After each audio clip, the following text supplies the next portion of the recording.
గౌరవనీయులు కేటీఆర్ గారిని కోరుతా ఉన్నాం. ఇది మేము కూడా ఒకటి అప్పీల్ చేయడం జరిగింది అధ్యక్ష.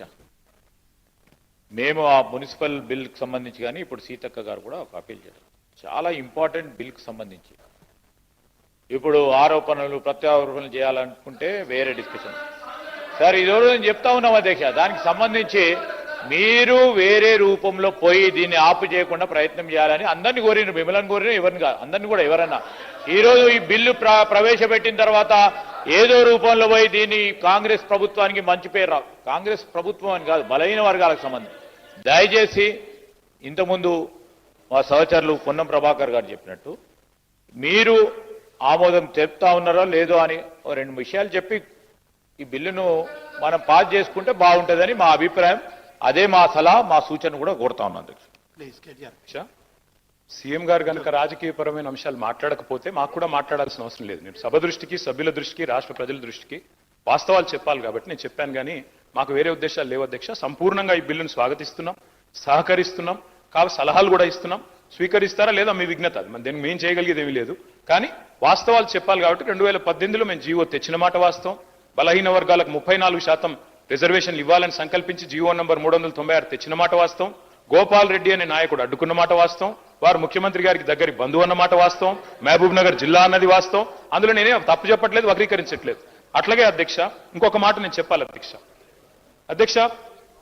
ఒక్క మాట దయచేసి నేను ప్రభుత్వానికి కోరుతా ఉన్నా అధ్యక్ష. మీరు మాట్లాడితే ఇందాక వేరే ఫామ్లో రండి, మరి హౌస్ ఎన్ని రోజులు నడుపుతారో ఇప్పటివరకు చెప్పలేదు అధ్యక్ష. నిన్న మా హరీష్ రావు గారు, ప్రశాంత్ రెడ్డి గారు ఇద్దరు బీఎస్సీలో ఉన్నారు, అడిగారు 15 రోజులు నడపండి, ఎరువుల కొరత ఉంది, 15 రోజులు నడపండి, రాష్ట్రంలో వరదలు వచ్చి సమస్యలున్నాయి, 15 రోజులు నడపండి, బీసీల సమస్య చర్చిద్దాం, బీసీ డిక్లరేషన్ ఒక రోజు పెట్టండి అధ్యక్ష. బీసీ డిక్లరేషను, ఫార్మర్ డిక్లరేషను, యువజన డిక్లరేషను, ఎస్సీ ఎస్టీ డిక్లరేషన్ పెట్టండి, 15 రోజులు హౌస్ నడపండి. కానీ ప్రభుత్వం పారిపోతుంది అధ్యక్ష, హౌస్ నడపడానికి సిద్ధంగా లేరు. మేమేం చేస్తాం అధ్యక్ష దానికి? We take a strong objection అధ్యక్ష. మేము ఇక్కడే ఉన్నాం అధ్యక్ష, వాళ్ళలాగా పారిపోలేదు. ఈ రోజు కూడా మేము స్పష్టంగా చెప్పడం జరిగింది, మా అభిప్రాయం బీఎస్సీలో చెప్పడం జరిగింది. ప్రజా సమస్యలపై వారు అనేక విషయాలను ప్రస్తావన తీసుకొచ్చినప్పుడు అన్ని విషయాల్లో కూడా డిస్కస్ చేయడానికి మా ప్రభుత్వం తరఫున మేము ఓపెన్గా ఉన్నాం. We're ready. ఎన్ని రోజులు అంటే అన్ని రోజులు ఈ సభను నడపడానికి ఎక్కడ కూడా వెనుకాడబోము. ఈరోజు ప్రత్యేక పరిస్థితుల్లో ఉన్న తరుణంలో ఒక పరంగా ఫ్లడ్స్ వచ్చినాయి, గణేష్ ఉత్సవాలు ఉన్న సందర్భము, వాటన్నిటిని కూడా దృష్టిలో పెట్టుకొని బీఎస్సీ నిర్ణయం తీసుకుంటుందని అభిప్రాయాన్ని వ్యక్తం చేశాం. కానీ వారు పారిపోతున్నప్పుడు వారు పారిపోయినారు అధ్యక్ష. ఇప్పుడు మేము పారిపోలేదు, ఇక్కడే ఉన్నాము, ఇక్కడే ఉంటాము, మళ్ళా కూడా వస్తాము, ప్రభుత్వంలో ఉంటాము. మీ ప్రతి లేవనెత్తిన ప్రతి ప్రశ్నకు సమాధానం చెప్పే శక్తి ఉంది, యుక్తి ఉంది, తప్పకుండా చెప్తాం అధ్యక్ష. అధ్యక్ష ఎల్ఏ మినిస్టర్ గారు మాకు మంచి మిత్రుడు అధ్యక్ష, మా జిల్లా. కానీ ఎల్ఏ మినిస్టర్ గారు చాలా తెలివిగా పదప్రయోగాలతో తప్పించుకునే ప్రయత్నం చేస్తున్నారు.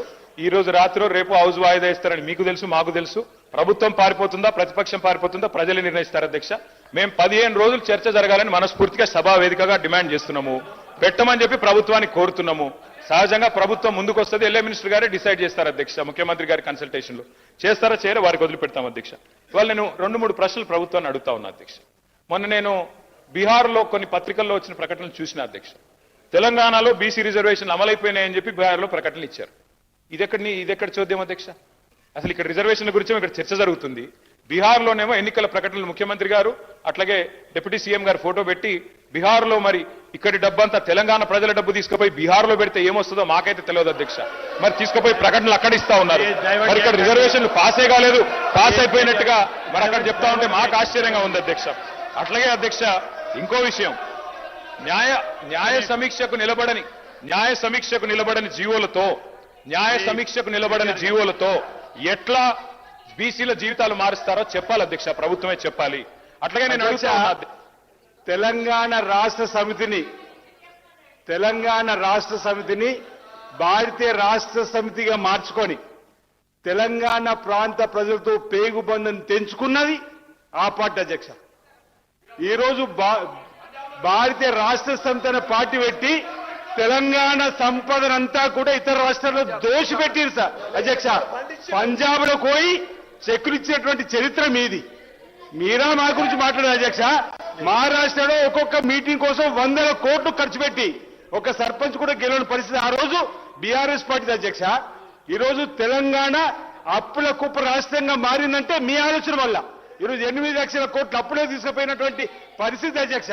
అప్పుడంగా హిందీ రాష్ట్రాల్లో 1000 కోట్లతో భారతీయ రాష్ట్ర సమితికి సంబంధించినటువంటి వారు ఇక్కడి కార్యక్రమం అక్కడ అమలు చేసినట్టుగా చూపేటువంటి కార్యక్రమం చేసి ఈ రాష్ట్ర సంపదను లూటీ చేసినటువంటి వీళ్ళ ఈ రోజు మన గురించి మాట్లాడే అధ్యక్ష.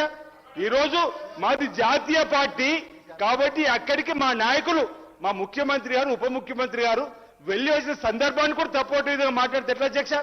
ఈ రోజు మన తెలంగాణ సంపద అంతా కూడా ఇతర రాష్ట్రాల్లో పంచి వచ్చింది అన్నట్టు ముఖ్యమంత్రి అధ్యక్ష. ఈరోజు సభ నడుస్తుంది, ఇందులో ఉన్నాం, సభ పారిపోతుంది అధ్యక్ష అంటున్నారు. 22 నెలలైంది అధ్యక్ష, రాంజీ ప్రతిపక్ష నాయకుడు కదా అధ్యక్ష. ఈ రోజు కూడా ఇంత బీసీలకు సంబంధించిన అంశం కానీ కార్యదర్శులకు సంబంధించిన అంశం జరగబోతుంది. వీరు వారు వచ్చి మాట్లాడాల్సిన అంశం ఉండే కదా అధ్యక్ష. ఎస్సీ కేటగిరీ వేసినప్పుడు కూడా వారు రాలేదు కదా అధ్యక్ష. వారిదే తప్పు, మాదే తప్పు అధ్యక్ష. ఈ రోజు ప్రతిపక్ష నాయకుడు ఉండి సభకు రాకుండా ఫామ్ హౌస్ ఉన్నటువంటి వారి వైఖరి చూస్తున్న ప్రజలు ఈరోజు మేము ఈరోజు అసెంబ్లీ నుండి చేస్తున్న కార్యక్రమం కూడా ప్రజలు చూస్తున్నారు అధ్యక్ష. ఈ రోజు వచ్చే రోజుల్లో కూడా ఈ ప్రభుత్వం మళ్ళీ అధికారులు కాంగ్రెస్ ప్రభుత్వం ఇంద్రమరాజ్యం వస్తుంది. ఇంత మా ముఖ్యమంత్రి అన్నట్టుగా ప్రతిపక్షానికి